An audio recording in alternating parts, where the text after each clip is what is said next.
Welcome to the Convocation Unscripted and our special monthly live episode. This is where religion, culture, and politics intersect in real time. And I'm one of your hosts for this episode, Jemar Tisby, joined as always by Diana Butler Bass, Hey, Jamar. Kristin Du Mez, Hi, Jamar. and Robbie Jones. Hey, Jamar. Of course, we are three historians and a sociologist. We're exploring how religion shapes America's past and definitely the present. But the kicker is we're responding in real time to the events of the day. No prep, no scripts, just raw, unfiltered conversation. And that's why we call it the Convocation Unscripted. This episode is officially in session. Welcome, folks, joining us live. I want to say right at the top of the show, most of this episode is going to be your questions. So we're going to hear little cricket sound effects if you don't submit your questions, because we're just going to be sitting there silent, waiting for you to ask us stuff. So please do submit your questions as we go. The chat should be lit up. Use the Q&A function, all of that good stuff, because we want to talk with you and to you. But first, the hits keep coming. I want to frame our conversation this way. We're going to talk a little bit at the top of the show and then spend most of it responding to your questions. But let me frame it this way. If someone was to ask you, why is this regime so brutal? Why is it so violent? I mean, why must they use physical force? I would love to hear from your different perspectives how you would answer that question. And I know it's going to be similar for a lot of us, but we got to underscore this point. This is not just rhetoric. This is actually hurting people physically, and it will get worse. So let's talk about it. I'm going to start with Diana. When you think about the role of violence in this regime, why is it such a big part of it? Oh, well, I don't really know the answer to why, except that they like it. And it's Mm, theologically in line with how they understand God's vengeance and the punishment of the wicked, things like that. But honestly, when I look at videos of a minister who is praying and pleading for immigrants and the poor in front of a group of ICE officers, and that guy gets shot in the head with pepper balls, and then people are laughing about it on the internet, and the action was being defended by the Assistant Secretary of Homeland Security. I just look at that and think to myself, you know, this is now in the territory of complete and utter insanity, and that they're doing it in defense. They're defending their actions on the basis of Christianity. mm. I mean, that's the appalling piece. And last night I was at the Bulwark's live show here in Washington D.C., and they went on about that episode with the pastor getting shot uh, for like probably 8 or 9 minutes, and it was Can funny you because give us a recap of that? Like, if folks hadn't seen the news, what happened with this pastor? well, the incident happened a few weeks ago where there were a group of protesters at ICE facility in Chicago, I believe. And pastor, there was a pastor there, a Presbyterian minister. And the protesters were doing their protesting thing with their signs and shouting at the ICE agents. And the pastor, who was dressed in clericals with a collar, he was dressed all in black, was standing a little bit away from the main crowd, and he was literally reaching up with his hands in, pretty traditional kind of prayer position, praying out loud for the people who were being held in the facility, and then pleading with the ICE agents who were on the roof um, to find their humanity, to recognize that what they were doing wasn't godly, and all, he was pleading for the poor. And the ICE agents started shooting at the crowd with these pepper balls and literally shot right at the pastor. Hit him in the head, and he is along with, I guess it's the ACLU, now suing for the fact that, obviously his religious rights were violated, but he was also injured.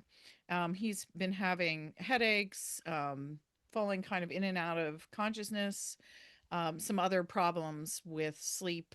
And I mean, those pepper balls are really violent. I mean, when you talk about rubber bullets or pepper balls, you're not talking about something that causes no harm. It's Yeah. simply that they're not bullets that will shoot you in the head and kill you instantly, but they Yeah. do cause harm. These So are this not Nerf so so this weapons. episode happened a couple weeks ago. The video of it finally came out just in the last couple days. A woman had taken a video of it on her phone, and people were not believing it. So she posted it, CNN picked it Wow. up. The video went viral. I think it was the day before yesterday, and also the lawsuit was filed.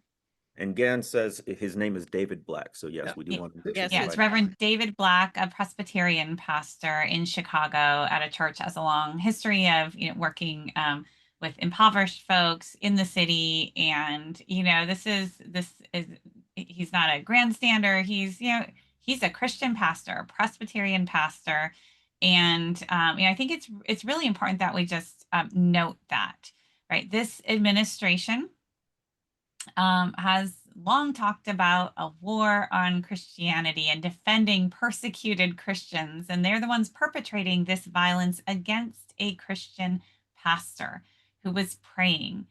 And, where are all of the Christians claiming Christian persecution defending this guy, right? Freedom Mm. of religion. If you want to see Christianity under attack, here we have it. This doesn't count, does it? So was it you, Kristen, or was it Robbie? You were talking about their kind of Christian. Is that was you, right? Robbie. Okay, that was Robbie. All right, so I'm going to direct this question to him, and we'll come back to you. Robbie, I saw this on Threads, and it made me pause, and I just want to get your response to this quote. It says, "At this point, sincere Christians are enemies of the state." Mm.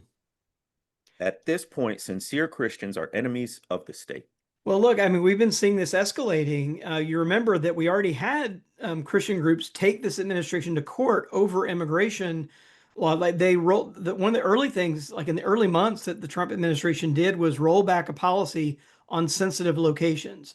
This is a long-standing bipartisan agreement where both Republican and Democratic administrations had said we are not going to carry out ICE enforcement actions at sensitive locations, and those included hospitals, schools, and churches.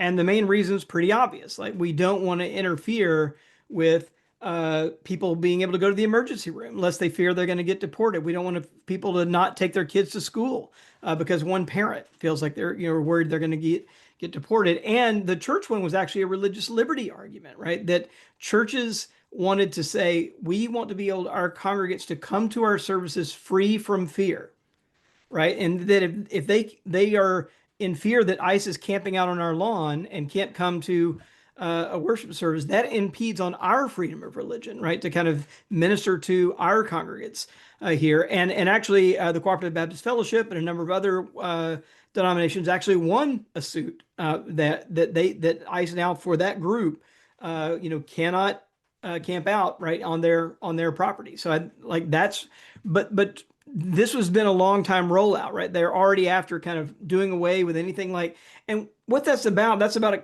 government being humane, right? It's about enforcing the law in a humane way. And that's really what, government should be doing. Yes, enforcing the laws, but in the least violent way possible, in the least use of force possible. That's, police officers that are real police officers get trained in de-escalation techniques, right? And that's the real difference to me in what happens when you get a militarized force doing police actions versus a police force. So look at Chicago, right? What did that scene in Chicago?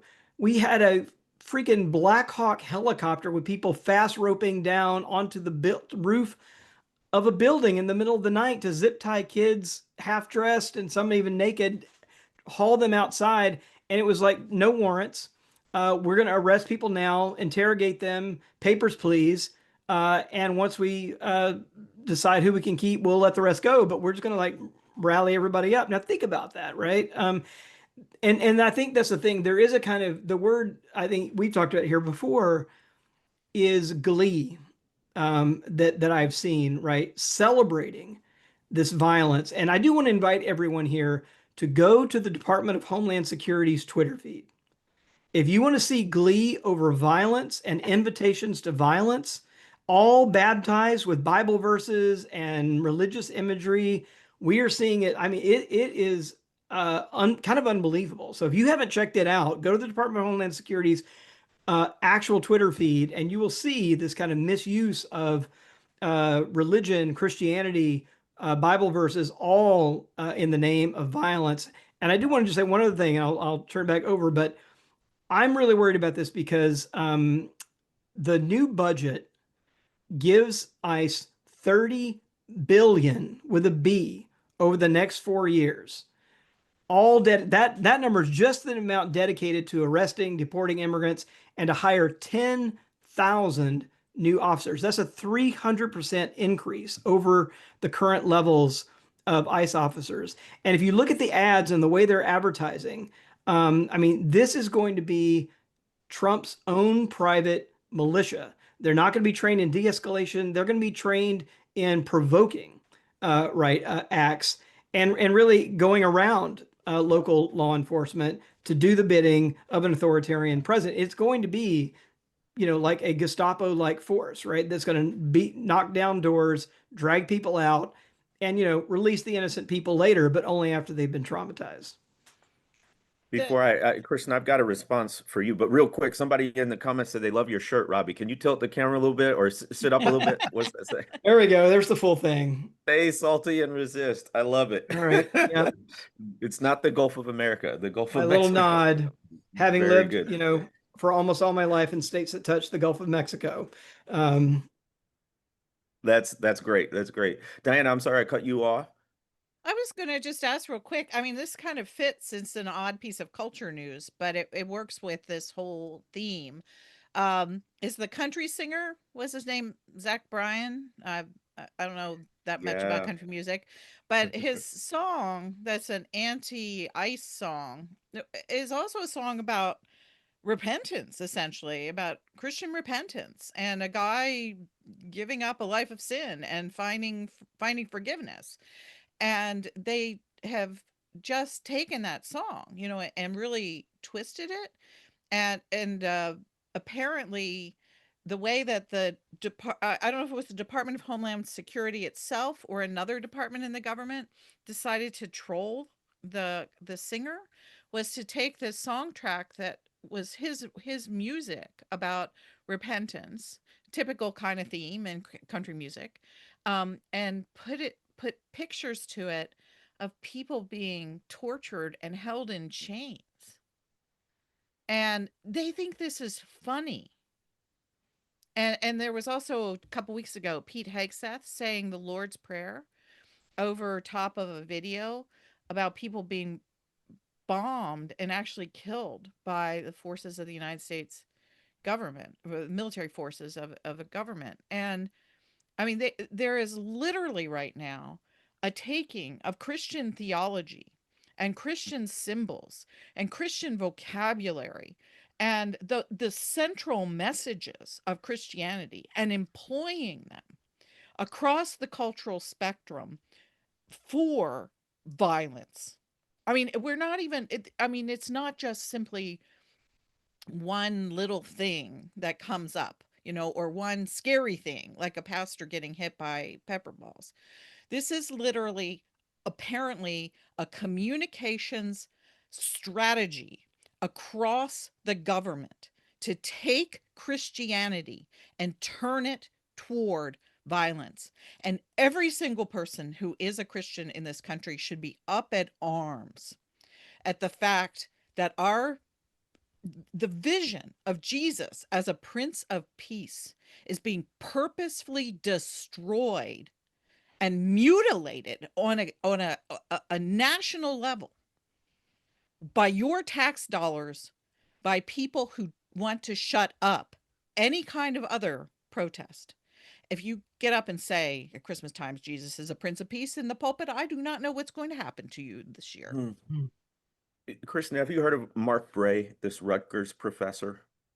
Uh, Yes. so just to recap, this is according to Wired. Mark Bray, a historian at Rutgers University, has been a far-right target ever since he published Antifa, the Anti-Fascist Handbook, in 2017.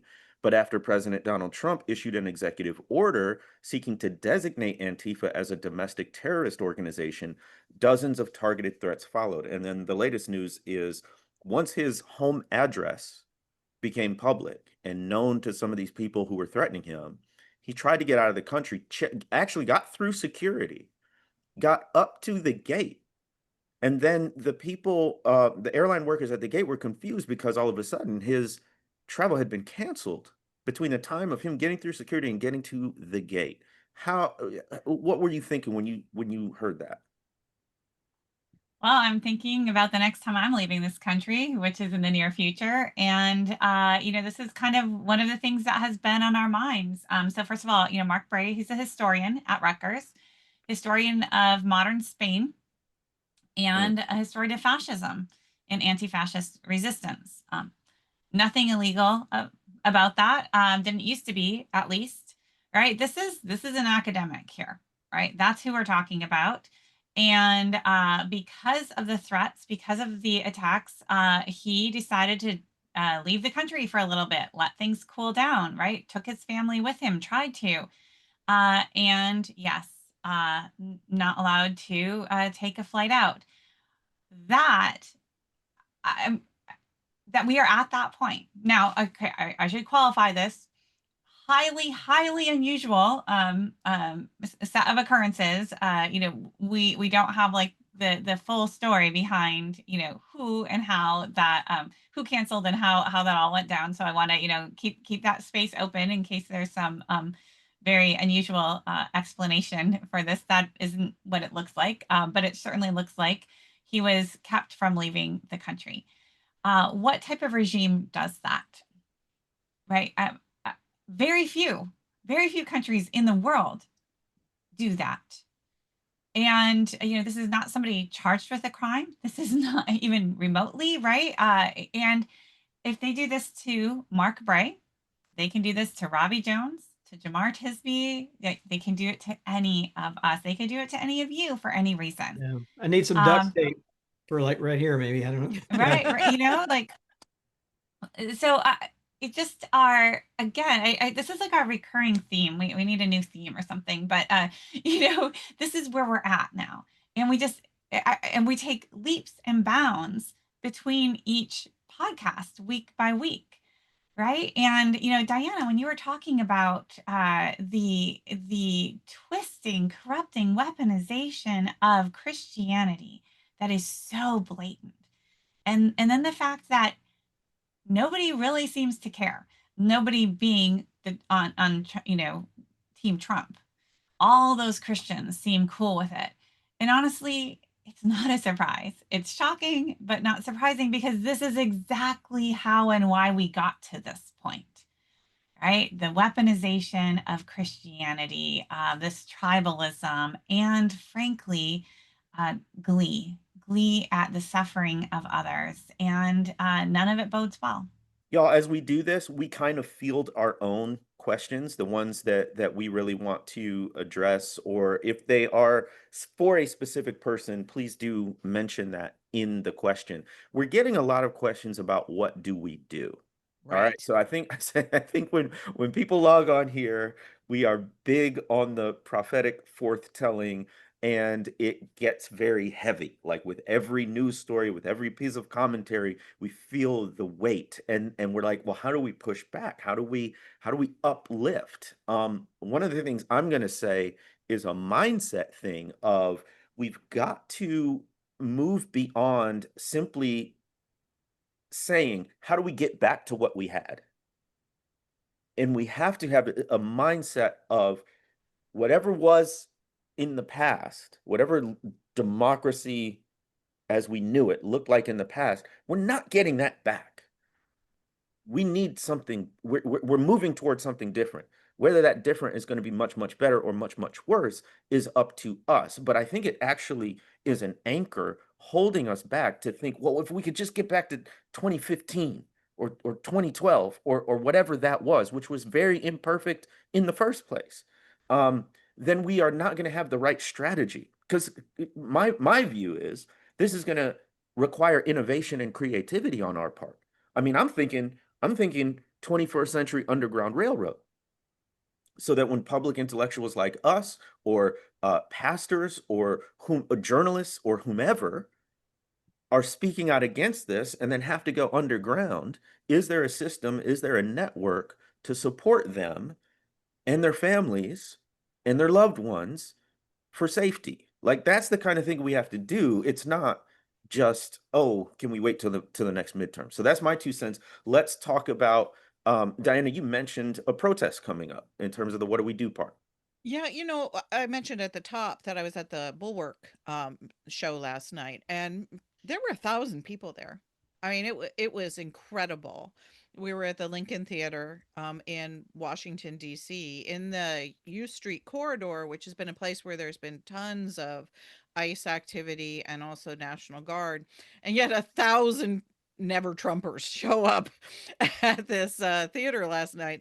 And that was a big question. People wanted to know, what to do. And there were things that they suggested that I thought were great. One is, okay, it's really bad, and we keep, reminding people how bad it is and pointing out the things that are of particular note to Christians. But we still do have freedom of speech. And we have to employ that as long and as loud as we have it. And that was made very clear last night at the Bulwark. They said they were going on. This is a media company, with tons to lose and big public personalities and the whole and people who could easily be doxxed. And they said, we are going to stay loud and stay honest as long as we possibly can. Yep. And we invite you to be with us. And that's what has to happen. We have to keep speaking up, keep saying that this is heresy, keep pressing. If you're not clergy, press your clergy. I don't Mhm. care how much they say no to you. You tell them how angry and scared and worried you are, and that you don't like seeing Christianity used like this. And you're not trying to turn the pulpit into a vote Democratic ticket. What you want them to address is the misuse of Christianity right now as a political prop. And if they want to get up in the pulpit and say they don't like it as a political prop from both left and right, that's better than not having them say it at all. Mm. And so keep talking to your friends, keep talking to your neighbors, talk to your clergy, and don't be quiet. Join with others. Make sure you're in communities online or in real life that are people who are helping you stay grounded and sane.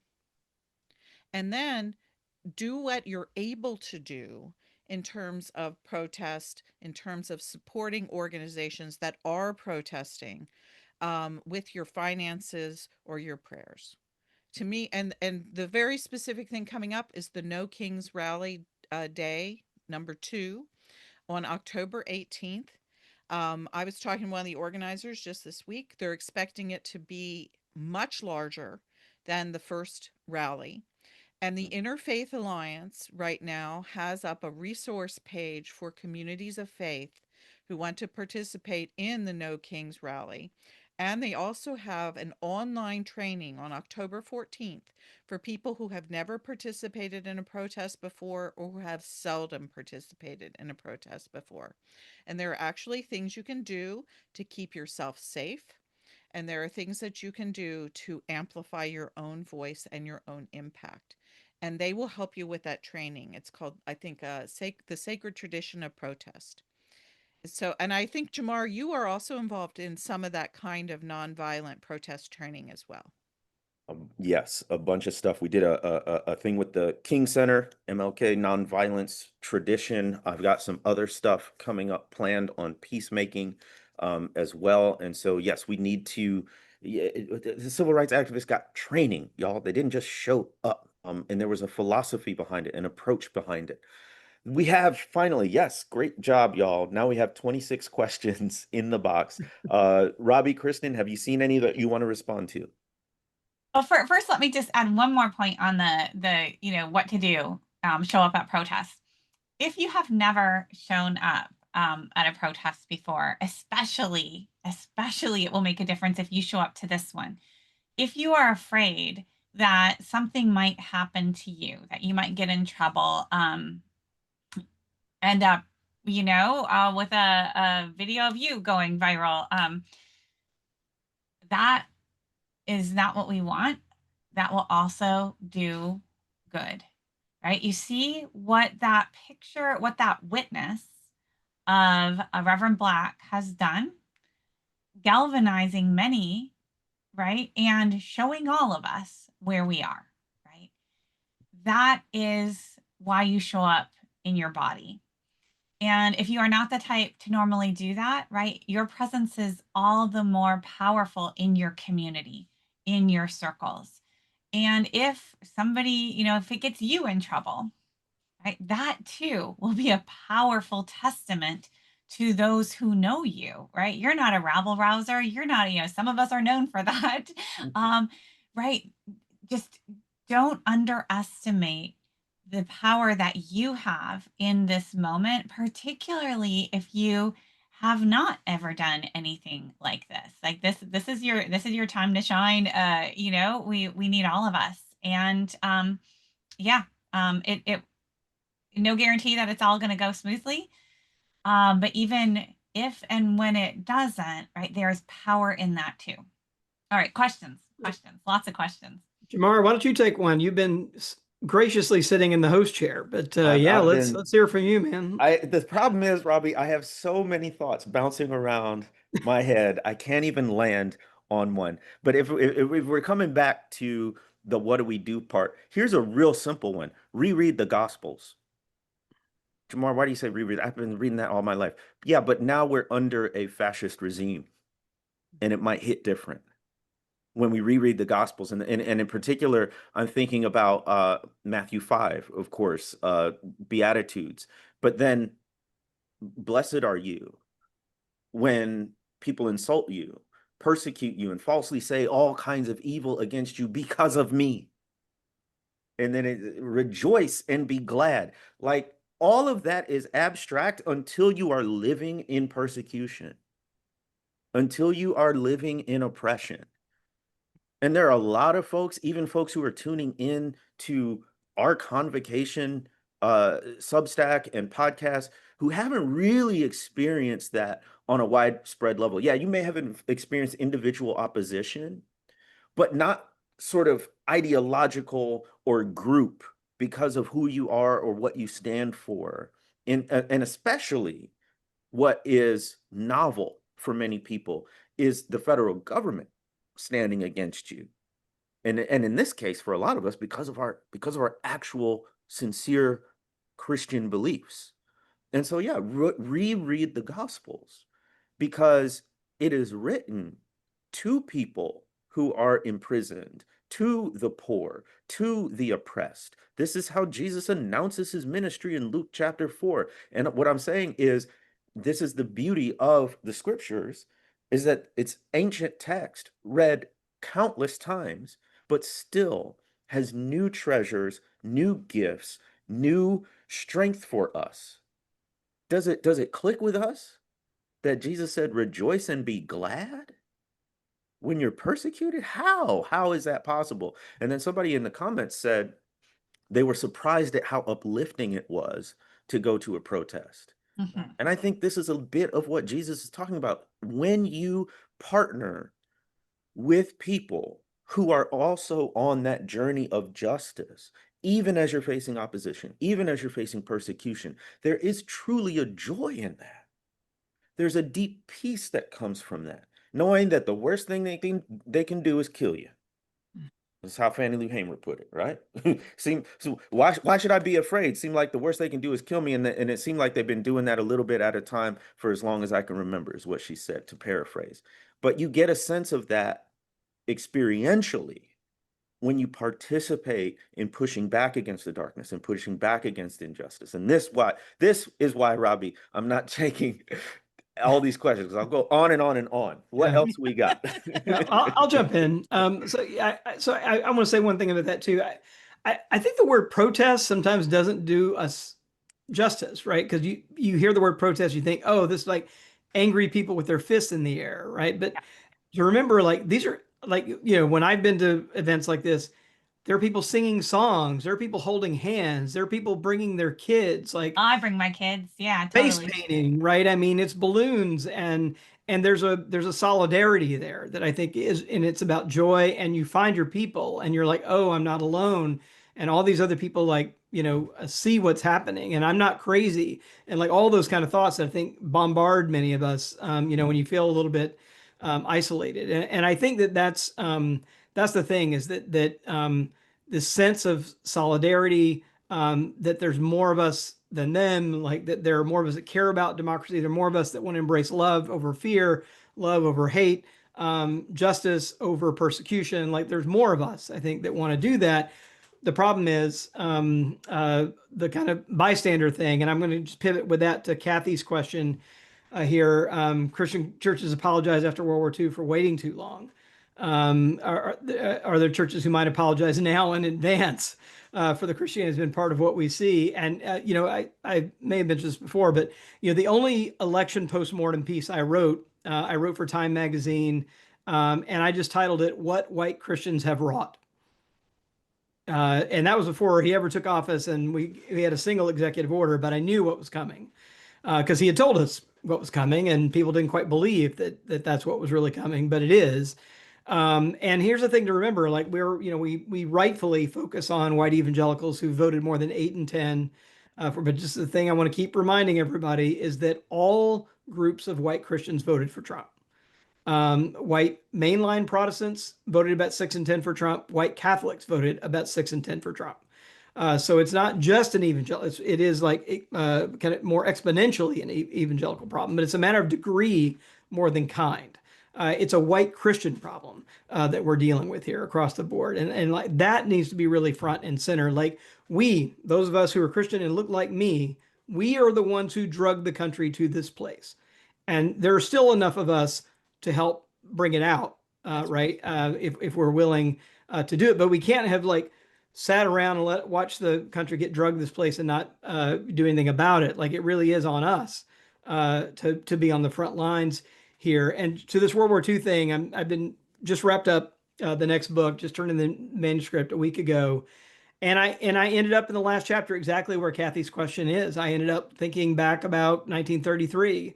And I've got a line in that chapter. I have to go here. I just wrote 2025 is our 1933. And like the sooner we realize that, the better off we're going to be, right? 1933 is the year that Hitler really locks in power in Germany there. And we've talked about Martin Niemöller some, along with Dietrich Bonhoeffer and others who we talk about. And Niemöller is the one who's kind of famous for that poem. First they came for the communists, and I wasn't a communist, so I didn't say anything. Then they came for the Jews, and I wasn't a Jew, I didn't say anything. And then they came for me, and there was nobody left. Right? That's how that poem goes on the U.S. Holocaust Museum here in Washington D.C. It's all over the country, all over the world, really. But as I was reading more about it, he actually we went on a speaking tour after World War II, and he came to the U.S. and he was talking about in more theological terms about that poem and his own experience. And he kind of gave this account of like, I was thinking about apologizing in advance, where he said, he himself was imprisoned from 1937 to the end of the war. But what he said was that, like, he put it in the words of God. He's like, that God said, yeah, I know you have an alibi from 1937 to 1944. But Martin, what I want to know is, where were you from 1933 to 1937?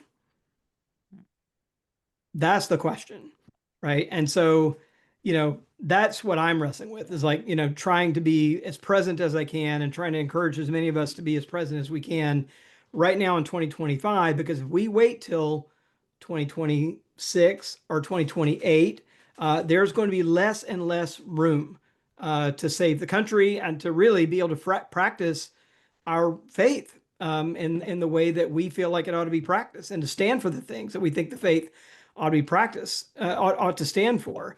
There'll be less and less room to do that the longer that we wait. Someone I- put up I'm a just question saying that are there any ideas for a protest poster? So if we're continuing on this idea of speaking up now, one of the things I always suggest to people is make it funny. You don't want a protest poster regarding Glee and violence not being sincerely Christian. You see, that's actually, this is the problem with a lot of my friends who are mainline liberal Protestants. We're too sincere. And we're way too serious. And so during the Iraq War, there was a great bumper sticker that showed up all over the place, so at least in my friends' cars. And that was, when Jesus said, "Love your enemies," he probably didn't mean to bomb them. And so it's funny, it just like it makes the opposite point. And so it takes something that is obvious and true, like "Blessed are the peacemakers," and just put that on a poster. You don't have to say, and anybody who doesn't believe this is a complete fool.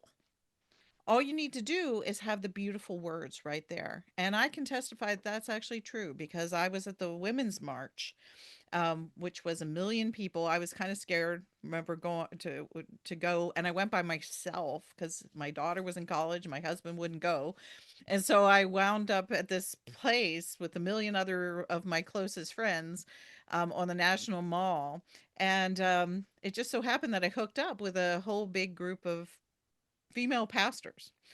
People that I knew happened to be there. Literally fell over them. I didn't have really much of a poster. I just had my body, and they had posters. And what they had were the Beatitudes. And so I wound up with these other women, lay people and pastors, holding up posters of the Beatitudes, and it was literally enough.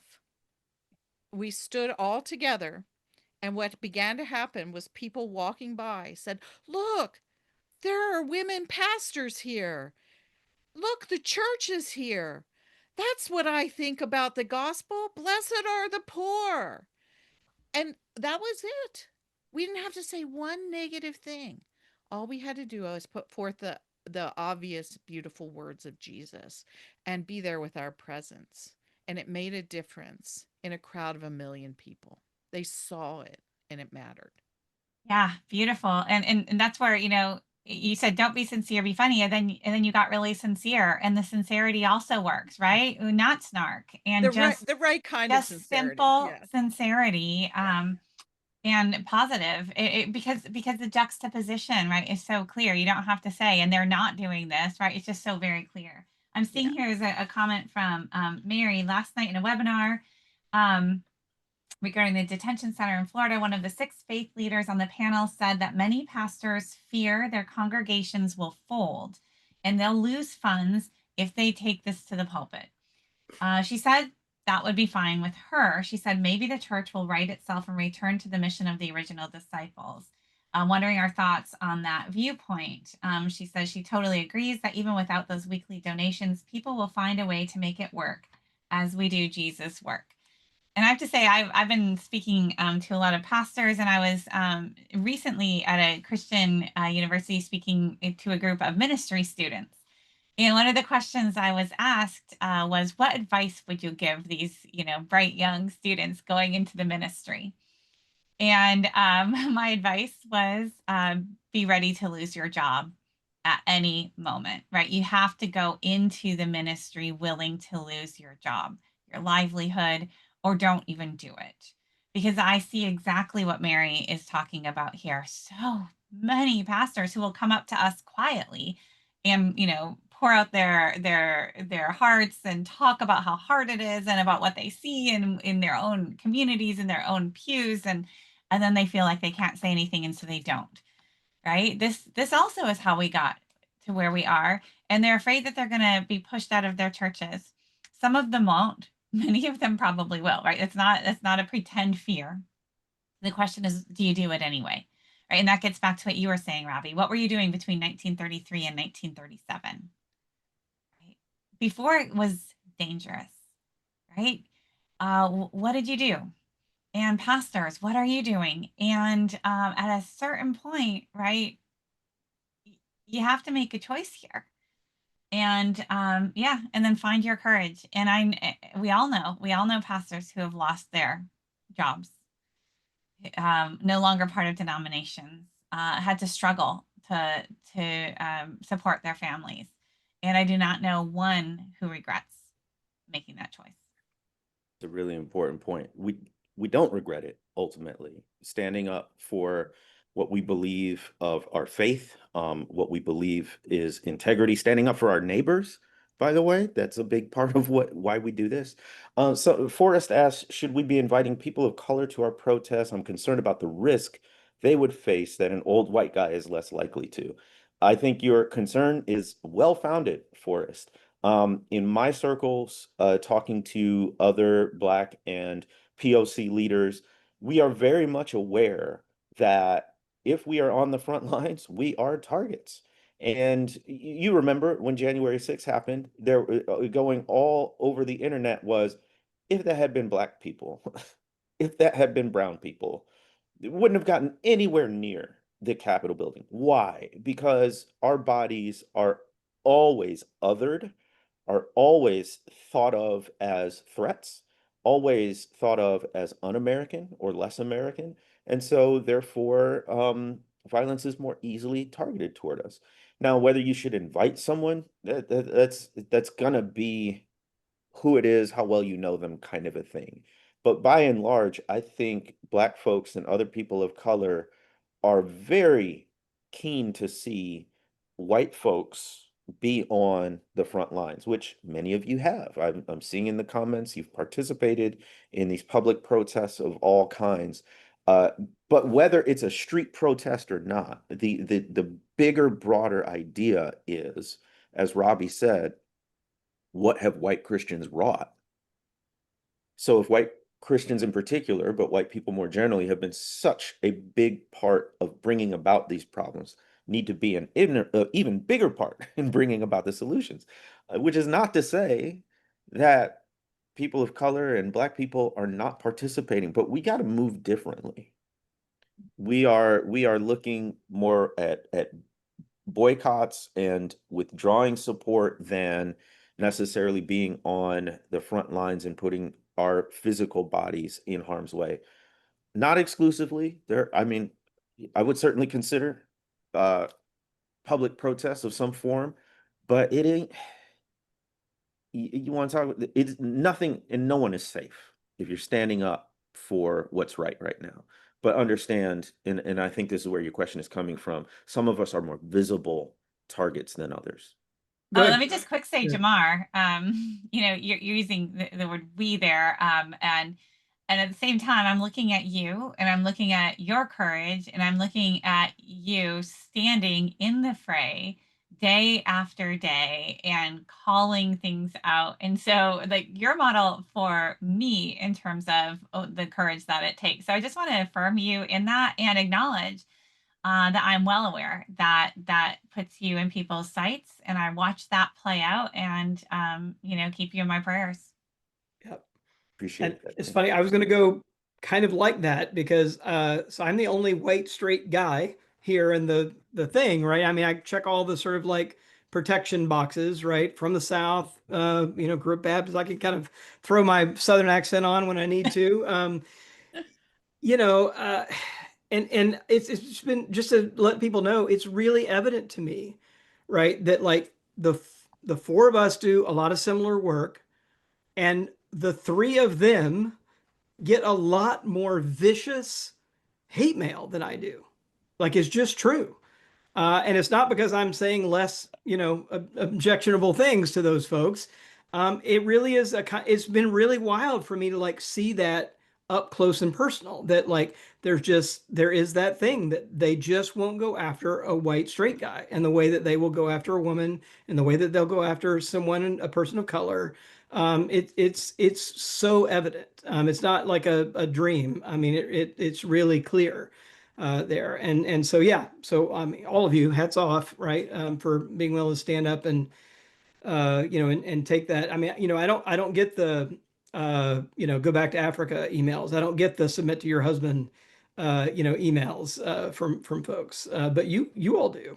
Um, But it's also, understanding that, Robbie, and then saying, I'm gonna lay down that privilege. I'm gonna lay down my relative social demographic safety to speak up and to be part of that. So again, it's going to take a variety of people working in a variety of ways. So I do appreciate you as a white Southern man standing up for well, the way of Jesus. and my Both. last thing here is that I learned from Baldwin that I do think one of the things that white Americans have counted on is this sense of safety, right? And not having to live into risk. Like most of our lives, like you think about like the gated suburbs, right, where every house has got the identical alarm system on it.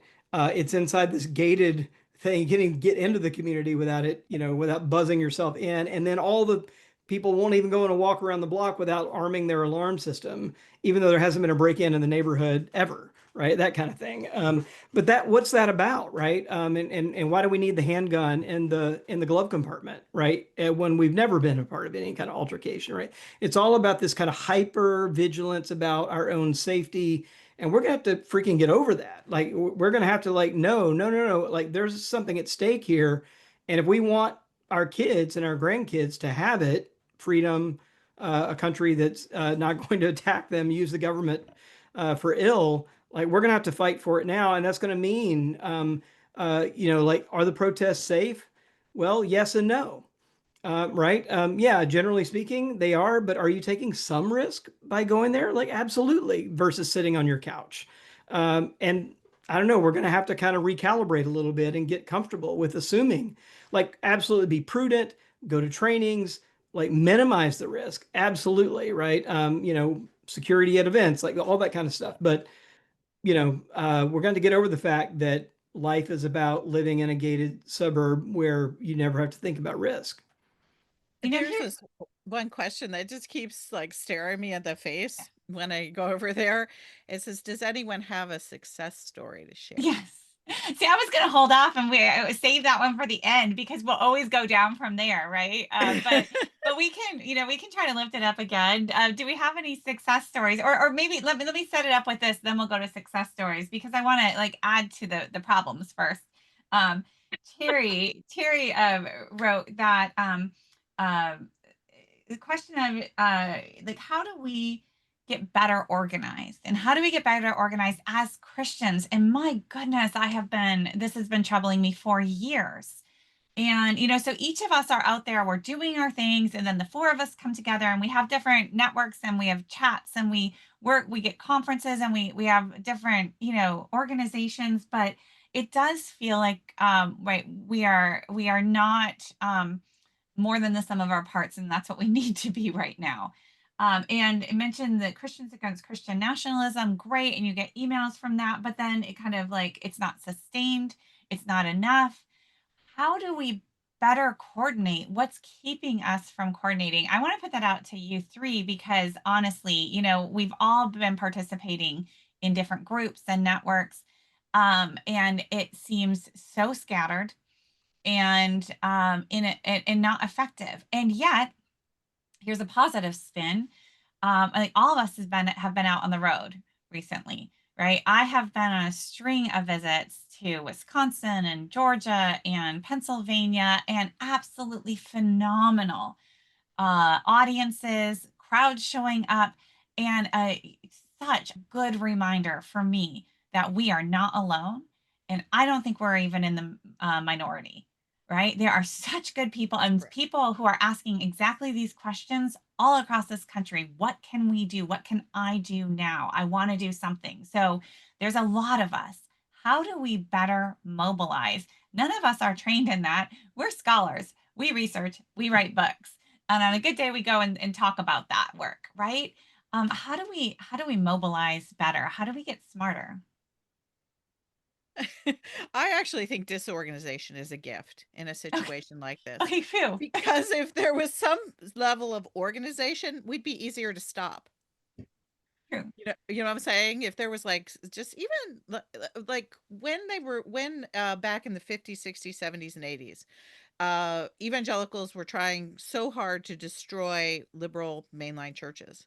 They actually had a great target. All you had to do was go after the National Council of Churches.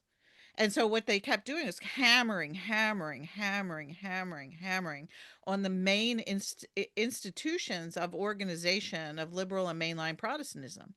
And that way they could sweep the whole group under the same sort of carpet, Mm. by making up lies, by creating fake news stories that attack those organizations, by undermining the funding. I mean, it was really easy actually to dismiss mainline Protestantism because it was so well organized and it had so much public power. I think the disorganization is part of the genius right now. It's instead of it being organized, it's like all these different clusters and they're all Guerrilla moving tactics. around. Yeah, they're all moving around. They're kind of like spiritual guerrilla groups, you know. And we can all learn from each other too, because none of us have anything at this point to protect. And when you start getting too many organizations with too much power, they always think they have all the answers, and that if That is true. everybody just joins with them, everything will be fine. Everybody knows now it's all crap. Yep. And all we have is the ability to get out there and organize in cells and along network lines and support one another and learn from each other the best ways we can and keep up informal channels of communication. And I think that the informal lack of organization is better at this moment. I think it's just harder to reach us. So I'm going to hold then, up a book. sorry. Great book. If you So don't know then this book, what this you is a should do, oh, yeah. sorry, I'll just quick say it, then you can talk about the book, because what we should do then, if I'm hearing you, Diana, is what folks listening here should do is just do something. Do Start something. something. Do it yourself. Do it yourself. Grab some people. And I think you're absolutely right. So it's time to get scrappy. Okay. The history lesson, non-historian, Robbie. Oh, yep. Non-historian. Yep. So John Dittmer's book, Local People, The Struggle for Civil Rights in Mississippi. I know Jemar knows this book really well. But as the title indicates, right? The key was not King parachuting in. The key was not the NAACP parachuting in. Though they played a role, absolutely. But the key was all these local people organizing other local people on the ground that then got connected up to some of these other movements, but episodically, really, in many ways. And it was a battle here and a battle there, and ultimately came to some tipping points, right? But nobody from the front end had the kind of grand plan. It was like, okay, we're going to do these 10 things and then we're going to be here. It didn't work. It was chaotic, and yeah, and some things got, some battles were lost, right? But some were won over here. It was the kind of thing Diana's, that's what made me think of it. It's like, oh yeah, that's exactly, we tend to think of the civil rights movement as this like, hyper coordinated, success story. And the groups were fighting with each other, right? Over all kinds of stuff, like who was going to organize where and whose money was this. And what was the message? What was not the message? Who was going to speak, who was not going to speak, all that kind of stuff. And yet, it was because there was enough critical mass of people actually getting recruited in. But I would say this to you, Kristin, too. Yeah. Don't wait on somebody else. Grab three people, over coffee, and come up with something that's local. There'll certainly be opportunities. I'm so glad you highlighted that book, Robbie. I read that in my first grad school history course, History of the New South at Jackson State University, and it rocked my world completely. So I do recommend it. Is a very academic history book. It's not riveting prose, but the detail and the stories in there will absolutely stick with you. And here's how it worked. My focus in terms of research is race, religion, and social movements. Social movements meaning civil rights, Black power. What typically happened was local people had been organizing, and then something happened that put a national spotlight on their town, on their situation.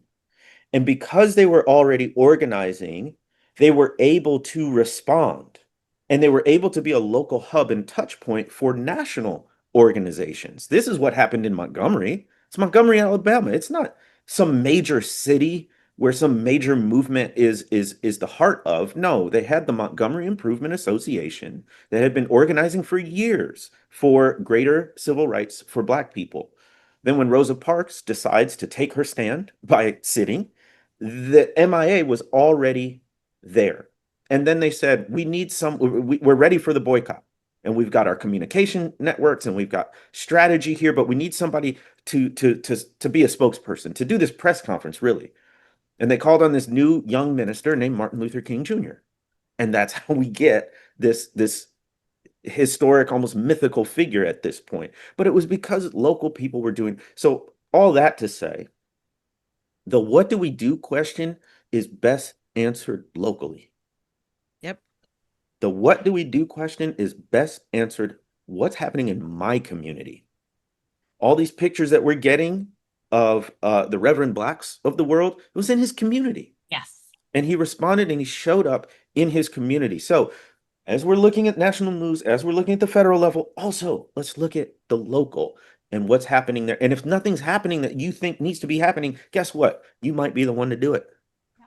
And the last thing I'll say to Diana's point around the disorganization or the decentralization, I would call it, what was so subversive about the early church is not that they had formed a 501c3 or a lobbying group. It was that they were meeting together and they held everything in common and they were sharing. And you know what it did? It created this picture of a loving community that was so attractive. Other people wanted to join, other people wanted to change their way of life, and it was subverting the empire. And that's what did it. And so we kind of, again, rereading the Gospels, reread Acts as well. Yes. That's what we need to look like as the body. I like that as a church growth strategy, Jemar. Yeah, me too. Amen. Amen. A lot of people ask about church, and those suggestions, Jemar, work for social organization in terms of organize your local community. Robbie, some people ask for the title of that book to be. Yeah, I put it in the chat. I'll put it in the Q&A too, just so everybody can see it. I was thinking about the church, so people were like going, oh, but my pastor won't talk about these things. Well, maybe your pastor's tired of hearing it from you, but find the other 3 or 5 people in your church who are also feeling the same way. And then the 5 of you go and talk to your pastor. And you might happen to point out to him or her that together, the 5 of you pledge X amount of money per year to the congregation. Because then what you're doing is you're organizing within a church and you're actually taking power that feels that's the kind of thing where if one person sends one email to their pastor, the pastor has the possibility, because they get tons of email like that, of just saying, oh, it's one more cranky parishioner, and they just dismiss it. But if you go and take that person out to lunch, not as a threat, but just say, hey, look, you weren't really hearing my point, but here are 5 of us who are worried about the exact same thing. And we give money to support this church because we love it and we believe in the ministry that's happening here. And we actually help to pay your salary and keep the lights on. And we would like you to be really responsive to our concerns about what's being taught theologically and how these issues are being approached in the church. And if you do that and it's not a threat thing, you're befriending your pastor and pointing out that the pastor is missing something important about the community that is already there. And so you can do that kind of organization, not just for a larger community, but you can do it in your small church. And that kind of cooperative, sort of constructive criticism in the right tone can go a long way to make a pastor feel supported in being braver. Kristin, did we get to the success stories? Is that sufficient? Definitely. I mean, you got to make your own success here, right? This is time to get scrappy. want to say just a couple of things on that. If an academic history book isn't, quite your cup of tea, I added in the comments or in the chat, Anne Moody's Coming of Age in Mississippi, right? A personal memoir of working on the ground.